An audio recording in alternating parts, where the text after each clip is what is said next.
This video is on applying Newton's second law of motion to cars and banked roads in circular motion.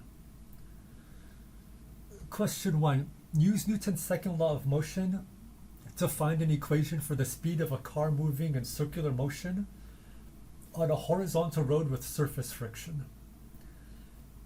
So, circle the object, label the forces, put an x and y axis. So what's happening is this is a car and it's moving in a horizontal circle. So if there is circular motion, then there must be a net force towards the center of the circle. So that's the centripetal force. If there's no force of friction, then the car will be moving in a straight line forever. So we need a force towards the center. So look at the forces on the y-axis. Sigma F sub y equals ma sub y equals plus force normal minus force of gravity. So that's here.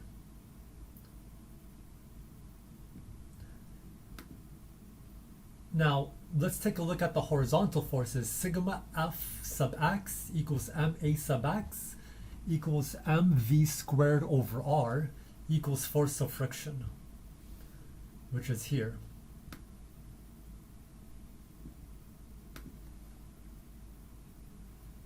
Force of friction is mu force normal, and now we're going to solve for force normal in yellow, so we could substitute it here. And then we could just solve for v.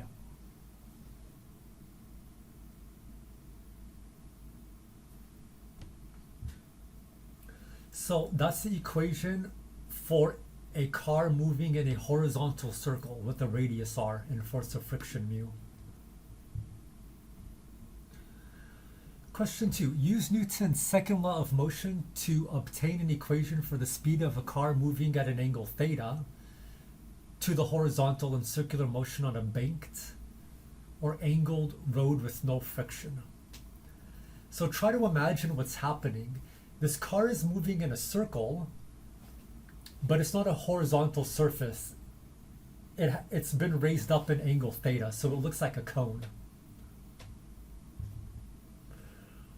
So circle the object, label the forces, put an x and y axis. So remember,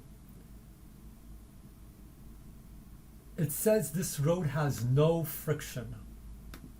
So the only forces we have is force normal up, 90 degrees from the surface, and force gravity down.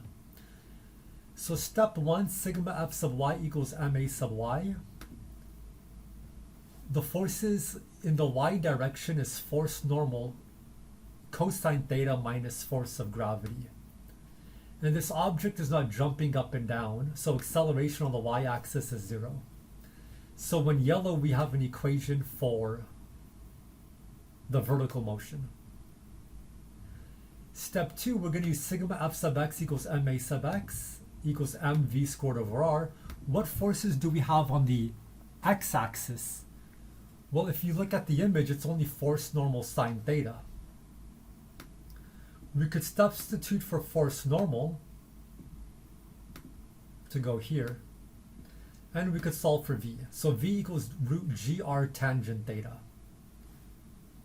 Remember, question 1 had force of friction, question 2 has no force of friction. Question 1 has theta equals 0, question 2 has a non-zero theta.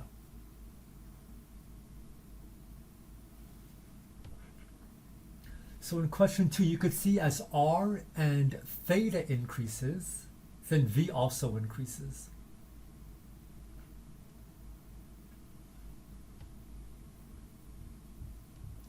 Question 3. Use Newton's second law of motion to obtain an equation for the speed of a slow-moving car.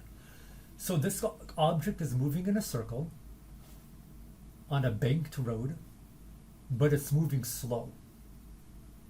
Why did we underline slow-moving car? Because it gives us the direction of the force of friction.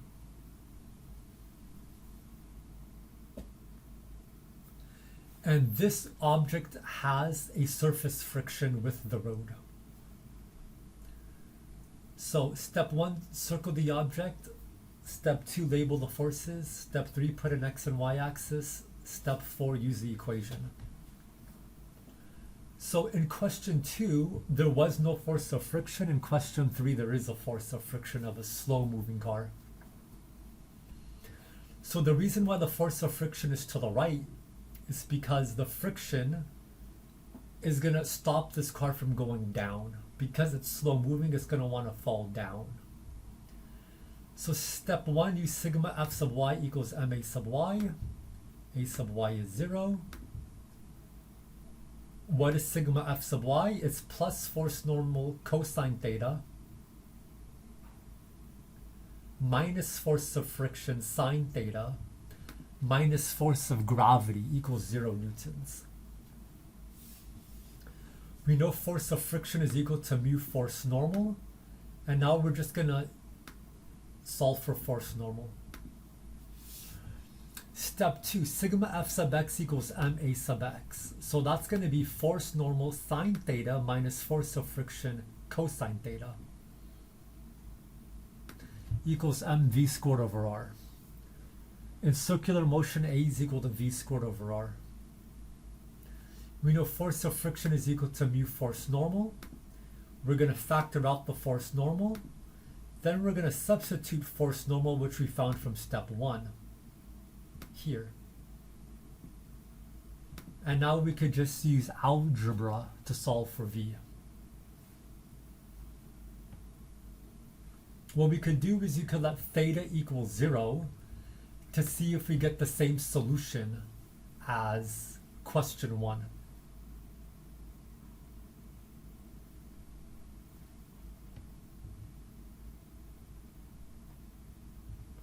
But in question 1, force of friction doesn't point to the right, it points to the left.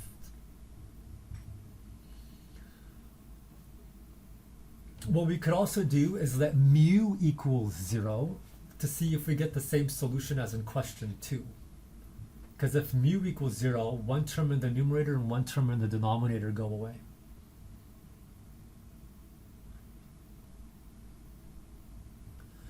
Question 4. Use Newton's second law of motion to obtain an equation for the speed of a fast-moving car moving at an angle theta to the horizontal in circular motion on a banked or angled road with surface friction. So remember, question 3, the car was slow-moving, so force of friction was up the incline. In question 4, the car is fast-moving, so the force of friction is down the incline towards the center of the cone because the force of friction is going to stop the car from moving up. In question 3, the force of friction was going to stop the car from moving down. So remember, question 3, it was a slow-moving car. In question 4, it was a fast-moving car.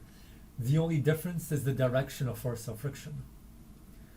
So step 1, remember, circle the object. Step 2, label the forces. Step 3, put an x and y axis. Step 4, use the equation. So sigma f sub y equals ma sub y. A sub y is equal to 0. So now we have force normal cosine theta minus force of friction sine theta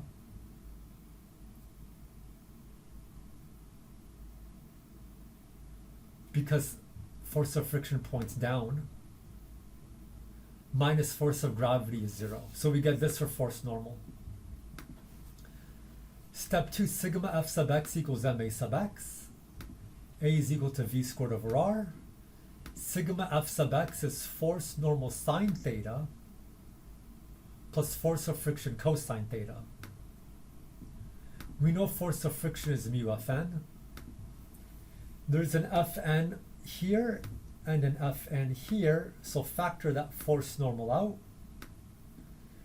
Then we could substitute for force normal in yellow. And finally we get this equation here. So let's see if our equation for question number 4 equals our equation for question number 2 if we let mu equals 0. And let's see if our equation for question 4 equals our equation for question number 1 if we let theta equals 0.